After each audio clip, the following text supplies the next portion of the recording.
Big weekend in the Premier League. The bottom 9 now separated after the weekend's action by just 4 points.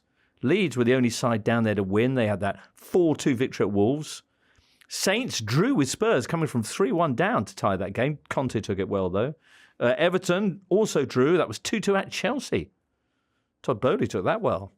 Leicester got their first point away from home in a very long time. 1-1 at Brentford. Villa beat Bournemouth 3-0. And Palace in their first post-Pat Vieira affair lost 4-1 at Arsenal. Of course, Vieira given the heave-ho by the Eagles on Friday. First thing, 7 a.m. as he made his way to the training ground. That's brutal. He gets the call. And you'll have seen, listener, probably, that they're in talks to replace him with the man he replaced, Roy Hodgson. Wow. Our Mr. Palace, Dominic Fifield, joins us now to discuss Pat's departure and potentially the biggest Roy twist since that press conference at the end of season 3. How are you feeling about the news, Dom? Which aspect of the news? Well, all right, let's start with Patrick Vieira. Was it the right call? Unfortunately, it was. And I say that with no great delight. This has been probably the managerial sacking at Crystal Palace that's caused the most upset amongst the supporters because everybody wanted that appointment to work. The fit felt right. But any manager in the Premier League who wins one game in 16, regardless of the difficulties of the fixtures, and they were horrendous fixtures, is going to struggle to keep his job. And moreover, I think it was the listless attacking of displays and the second half performances, after he's got into the dressing room at half time, certainly at Brighton, you could say Villa recently, Forest before the World Cup. These were games where Palace had started brightly, conceded the goal, and for the second half were aimless, lacked a clear game plan to get back into the game. So I think when you look at that and you've got a £150 million business effectively on the line and Premier League status is now in serious doubt, it does provoke change. So after one win in 16, yes. All right. The last 11 of which had all been against top half opponents, as you were referencing. He did so well last season with Crystal Palace. What changed? A lot of people would suggest it was the club's decision to sell key players and not replace them. Oh, look, the culpability is shared on this completely. And actually, you might argue that he was sold a bit of a pup on Palace, where the recruitment was so extensive by Palace's standards in the summer of 2021. The last 2 transfer windows have been a bit underwhelming, to be honest.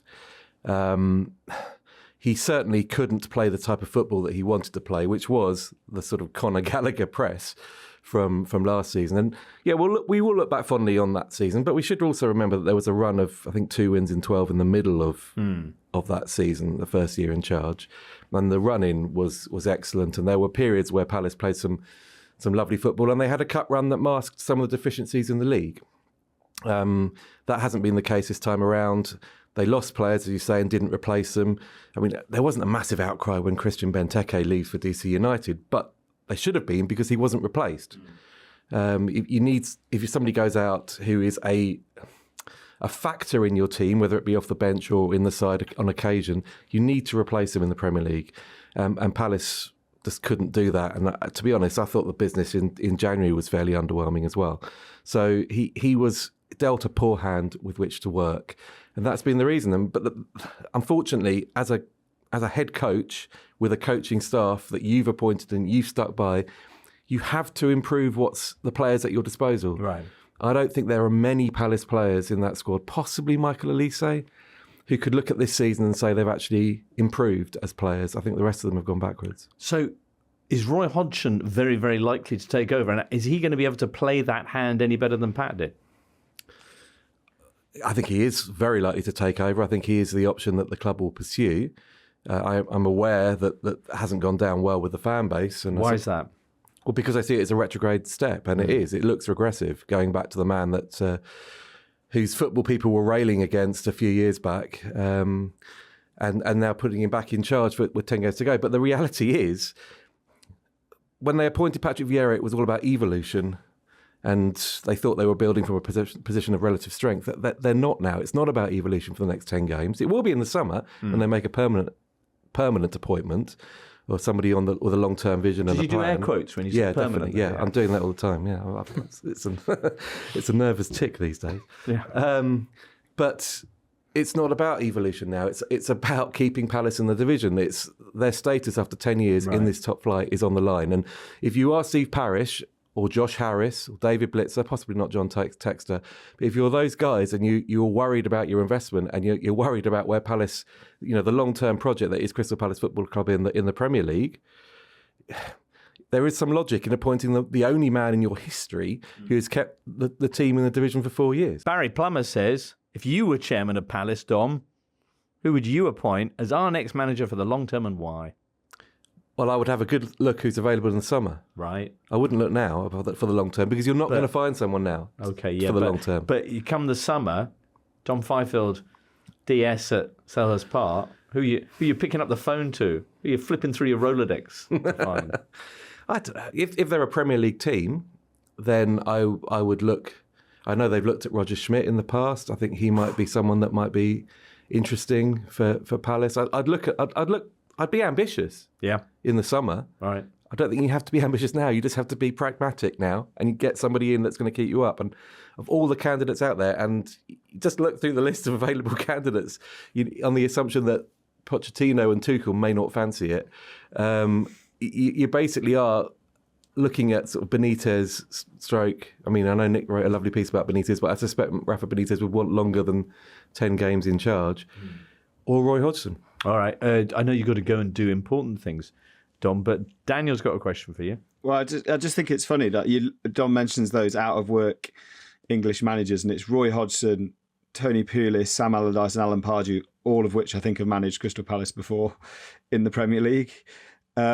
So it's right. I initially thought, this looks a really unambitious appointment. This looks like a backward step. But unless you think that Paddy McCarthy can see it through, then you have to go for a short-termist. And of those, Roy Hodgson somehow at 75 is probably the most Premier League relevant.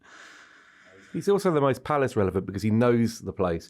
He's not coming in. If any of the other guys who haven't been there before come in, they might look at the club and think, wow, we might not even know where the training ground is. They might not know, how the club functions day to day. And it is a club with its quirks. Roy Hodgson knows all those.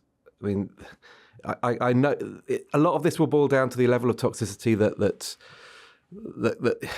is at the Leicester City game on the 1st of April, because there will be an outcry amongst the fan base if Roy is appointed. But if Palace want to stay in the division, then they're going to have to whip up some kind of atmosphere that's similar to that Everton managed at Goodison Park last season. And people are just going to have to swallow it for the 10 matches. And just, it doesn't matter how ugly the football is. It really doesn't matter. It's about staying in the division. It also gives Roy Hodgson a chance to finish his managerial career at Palace, which is what he should have done last time, only to then go on and take that Watford job, which is one of the worst decisions he's ever made. Nice. So bringing it back home again. Could be a nice little, potentially in front of spin. a full house against Forest on the last day. There you go. What could be better? As you wave goodbye to the Premier League and Roy Hodgson.